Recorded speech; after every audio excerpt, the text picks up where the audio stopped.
Praise the lord. యేసుక్రీస్తు వారి పరిశుద్ధమైన నామంలో మీ అందరికీ వందనాలు, శుభాలు తెలియపరుస్తూ ఉన్నానండి.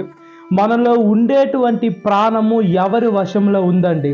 మన ప్రాణము దేవుని వశంలో కానుంటే, అంటే ఈ లోకంలో ఎవరు చనిపోయినా కూడా దేవుడి నిర్ణయం లేనిది ఏ మనిషి చనిపోడు. అయితే వశము అని అంటే మనము దేవుని మాట వింటున్నామా? ఈ లోకంలో కొంతమంది మనుషులను చూసుకున్నప్పుడు భర్త మీద భార్య ప్రాణం పెట్టుకొని ఉంటారు, భార్య మీద భర్త ప్రాణం పెట్టుకొని ఉంటారు, లేదా బిడ్డల మీద ప్రాణం పెట్టుకొని ఉంటారు.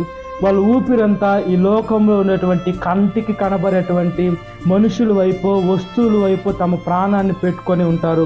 కాదండి, మన ప్రాణాన్ని దేవుడికి సమర్పించుకునే బిడ్డలుగా ఉండాలి. ఈ లోకంలో మనం చూసుకున్నప్పుడు మనము అలా చెప్తాం, అంటే వాళ్ళ మీద ప్రాణం అని మనం అనుకుంటాం. కానీ ఇప్పుడు ఒక మనిషి కోసము మనం చనిపోయే దాని పరిస్థితి వస్తే మనం చనిపోతామా? మనలో ప్రాణ భయం ఉంటుంది కదా. ఆ మనిషిని ఆ ప్రాణ భయము చావనివ్వదండి. ఏదో ఒక బిడ్డ కోసం ఒక తల్లి నోటి మాటతో అంటారేమో నా బిడ్డ స్థానంలో నేను చనిపోతానని. అయితే ఆ తల్లి భయపడుతూ ఉంటుంది, నేను ఎందుకు చనిపోవాలా, నేను ఎందుకు నా బిడ్డ కోసం ప్రాణం ఇవ్వాలని.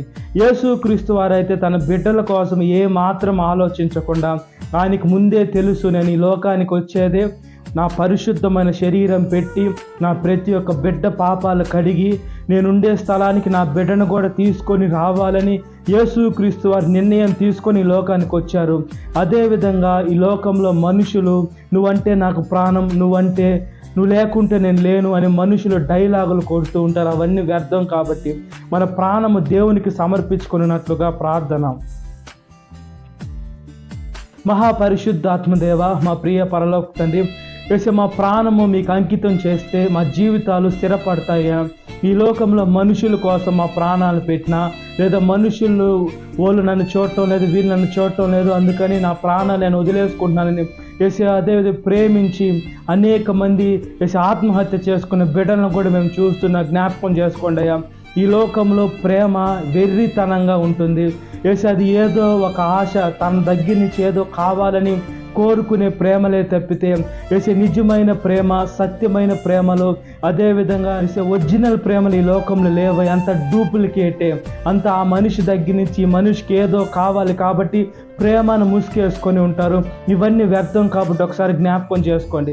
మా జీవితాలు మీకు సమర్పించి మా ప్రాణం ఎప్పుడైతే మీకు అంకితం చేసి మేము బ్రతుకుటైతే క్రీస్తు, చావైతే లాభం అని బ్రతుకుతుంటామో మీరు మమ్మల్ని ఆశీర్వదిస్తారు. కాబట్టి దాన్ని బట్టి మీకు స్తుతులు, స్తోత్రాలు చెల్లిస్తున్నాను. సాతాను శోధనలో ప్రతి ఒక్క బిడ్డని విడుదల దయచేయండి. ఈ వాక్యం వీక్షణ ప్రతి ఒక్క బిడ్డని పేరు వచ్చిన జ్ఞాపకం చేసుకోండి. ఈ దినకాలపు దీవెనతో నింపమని యేసుక్రీస్తు వారి పరిశుద్ధమైన నామములో మిక్కిలి వినయం తరుచున్నాను నా పరలోక తండ్రి. ఆమేన్. Praise the Lord. God bless you. Have a great day.